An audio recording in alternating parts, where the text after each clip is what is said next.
Boss, tanong ko lang, may nakita akong sapatos ng diwende na naging bato. Saan pwede gamitin? Salamat sa sagot. So ayun, salamat din sa tanong mo, kaibigan. So kapag ikaw ay nakakuha ng sapatos ng duwende na naging bato, yan ay maganda. Dahil ang tagline niyan swerte. So maraming swerte, maraming klase ng swerte, kaibigan. Merong swerte sa pag-ibig, merong swerte sa trabaho, swerte sa pananalapi, at kung saan pa Pero ang sapatos ng duwende na naging bato ay swerte sa paglalakbay. Maaari kang makarating kung saan na hindi ka napapahamak sa iyong dinadaanan. Iwas disgrasya o aksidente at liwas o lagpas sa mga taong nangaharang sa daan. At yan ang galing ng sapatos ng duwende na naging bato, kaibigan.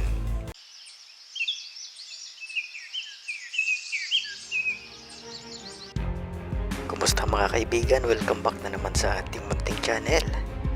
Kayo ga naniniwala na mayroong mga duwende? Nakakita na ba kayo?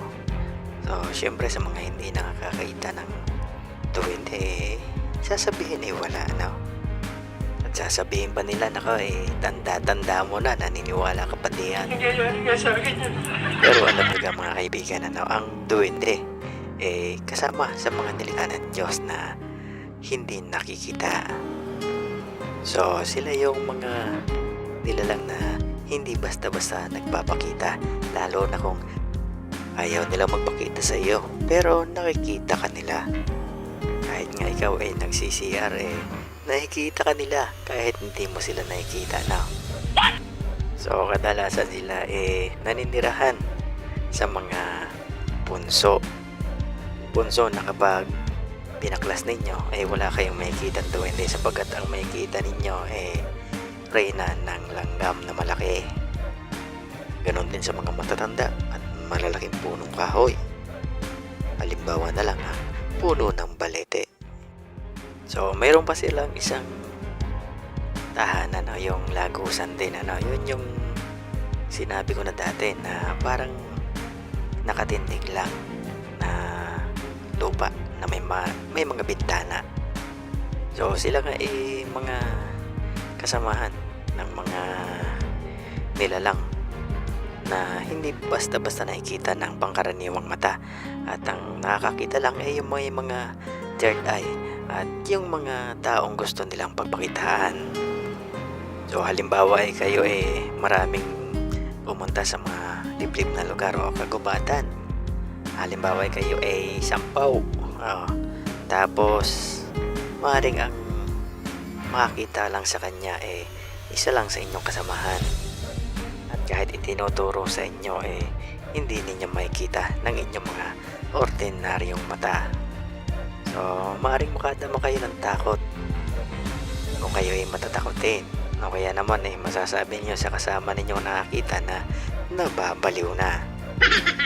So maraming kulay ang mga duwende, at bawat kulay may kanya-kanyang katangian. Pero bago tayo magpatuloy mga kaibigan, kung kayo bago lang dito sa aking munting channel at hindi pa nakasubscribe, pindutin nyo na ang subscribe button at notification bell para isa rin kayo sa unang makapanood kapag mayroon akong bagong upload. So ang una ang duwending pula. So kapag kayo nakakita ng duwending pula at naging kaibigan mo siya, bibigyan kanya ng agimat. Sila yung mahilig magbigay ng mga agimat. Sila yung mga duwending matatapang at mapanakit. Sila yung mahilig kumante kung ano ang nagawa mo sa kanila So kung halimbawa nasaktan mo sila, halimbawa ikaw hagis ng bato at sila natamaan mo, halimbawa tinamaan mo sila sa ulo, sasakit ang iyong ulo, magkakaroon ka ng bukol-bukol. Kung ikaw naman napaihi, pumihi ka sa punso at sila naihian mo kung saan man, basta sila naroon at naihian mo, nako kung maliit yang alaga mo, nako matuwa ka na sapagkat iyan palalakihin. So kung hindi naman iyan palalakihin sapagkat ayaw niya na malaki iyan, ang pwede mangyari sa iyo mahirapan kang umihi. Kaya naman kapag kayo iihi kung sa mga lugar na hindi nyo kabisado, nako magpatabi puno kayo. Yun lang ang susi upang kayo hindi maano. Sunod natin ang duwending asol. Kapag kayo nakakita ng duwending asol, so sila naman yung tagabantay ng hari at reyna. So matatapang din sila at sila yung mga kawal o sundalo ng kanilang kaharian. Sila ang tagapagbantay kung sakaling mayroong maninira ng kanilang palasyo. Ang mga kulay asul na duwende bibihirang magpakita sa mga tao sapagkat sila nakapokus lang sa pagbabantay ng kanilang kaharian. Sunod naman natin ang duwendeng berde. So kapag kayo nakakita ng duwendeng berde, sila naman yung mahilig magpakita sa mga bata. So sila yung madalas makipaglaro sa inyong mga anak na wala pang 7 taon. So may kita nyo ang mga anak nyo may mga kinakausap na hindi naman ninyo nakikita. Minsan hahanapin ninyo ang inyong anak wala. Tapos maya nakikita nyo nandyan lang pala sa gilid ninyo.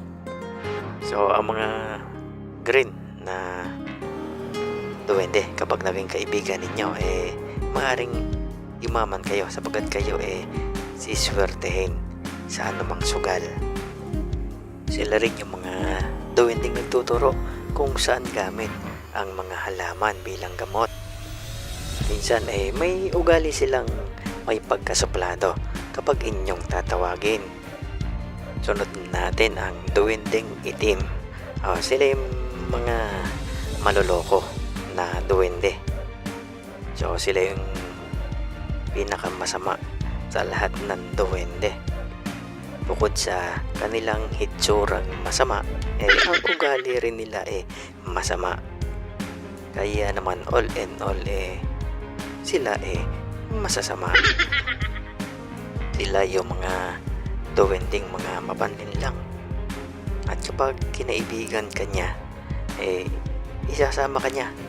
Kapag nahikayat ka niya na sumama sa kanilang kaharian, pakakainin ka ng kaning itim. At kapag nakain mo yon, baka hindi ka na makalabas sa kanila. Gagawin ka na niyang alipin, ganun din ang iyong kaluluwa. So halos katulad din siya nung pula na nananakit din. So kung ano ang ginawa mo sa kanila, iyon din ang gagawin sa iyo. At maaring sabihan ka pa nila. At kapag sumabi sila sa iyo, liliit ang boses mo. So ang sunod naman natin puti. So kung may duwending itim, meron din namang puti. So sila yung mga duwending napakabait at napakaputi. Sila yung mga duwende na kapag naging kaibigan mo, tuturuan ka at tutulungan ka paano manggamot ang kapwa mo.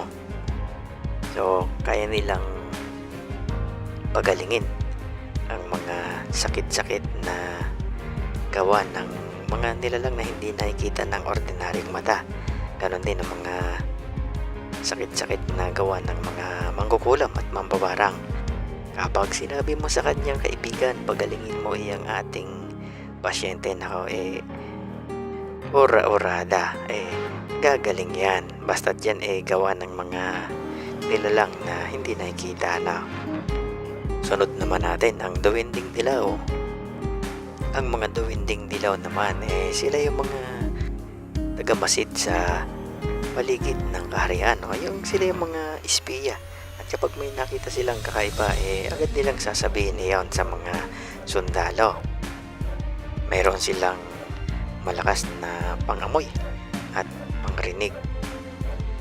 At alam nila kung mayroong paparating na panganib sa kanilang kaharian.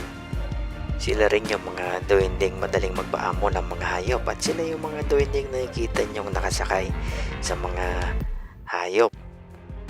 Ganon din sa mga ilog, sila yung mga duwending nakikita nyong nakasakay sa ibabaw ng mga dahon na lulutang-lutang. Sunod naman natin ang duwending violet. So sila naman yung mga duwende na may malinaw na paningin. So sila yung parang may X-ray vision dahil kaya nilang makita ang mga nangyayari sa kapaligiran nila. Sila din ang gumagawa ng mga patakaran sa kanilang kaharian. Naghatol din sila sa mga kasamahan nila na sumusuway sa kanilang patakaran. Magaling din silang bumasa ng isipan ng kanilang kaharap. Kaya naman alam nila kung ikaw ay may binabalak na hindi maganda sa kanila. Mahilig din sila sa mga halaman at mga musika. Sunod naman natin ang duwende na kulay orange. So sila yung mga duwende na makukulit, mapaglaro, mga joker. Sila yung mga duwende na masayahin. So kumbaga sila yung mga nagpapatawa sa kanilang kaharian. So maging sa mga tao, nangungulit iyan. Gawin ganun din sa mga hayop. So kapag may nakita silang asaw, paglalaroan nila yan. Ganun din ang mga pusa.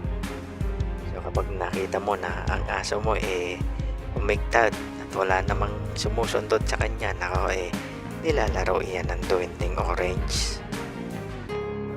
Sunod naman natin ang duwending pink. So katulad din ng puti, sila mababait at mapagmahal na duwende. Sila may kakayanan na bumuhay naman ng mga hayop o maging kauri nila na kamamatay lang. Sunod natin at panghuli ang duwende na kulay ginto. So sila ang pinakamataas na uri ng duwende. Sila yung mga pinaglilingkuran ng mga duwende na nabanggit natin. So maaaring sila reyna, hari, prinsipe o prinsesa ng kanilang kaharian. Kapag sila ang naging kaibigan mo, tiyak na yayaman ka. Maaaring bigyan ka niya ng limpak-limpak na ginto o kaya naman tulungan ka sa iyong pagninegosyo. Hatid nila swerte sa pananalapi, ginhawa at pagtatagumpay sa buhay. May mga pagkakataon na nagkakagusto rin sila sa mga tao at upang mapaibig nila ito hinahandugan ng iba't ibang regalo. Isasama ka niya sa kanilang kaharian at ipapakita sa iyo ang mga ginto sa kanilang palasyo. At kapag nahikayat ka niya, siguradong hindi ka na makauwi sa inyo. So ayan ang iba't ibang katangian ng 10 kulay ng mga duwende na maaaring makita ninyo. Maaaring sa kagubatan o sa inyong hardin o halamanan o kaya naman sa inyong tahanan. Ang isa sa mga palatandaan na mayroong naninirahan sa inyong mga duwende kapag kayo may mga bagay na hinahanap at hindi ninyo nakikita. Hayaan ninyo, huwag na ninyong hanapin. At kapag hindi na ninyo hinahanap kusa iyang lilitaw sa inyong harapan. Yun, hanggang sa muli, good luck at bless ating ato kayo palagi.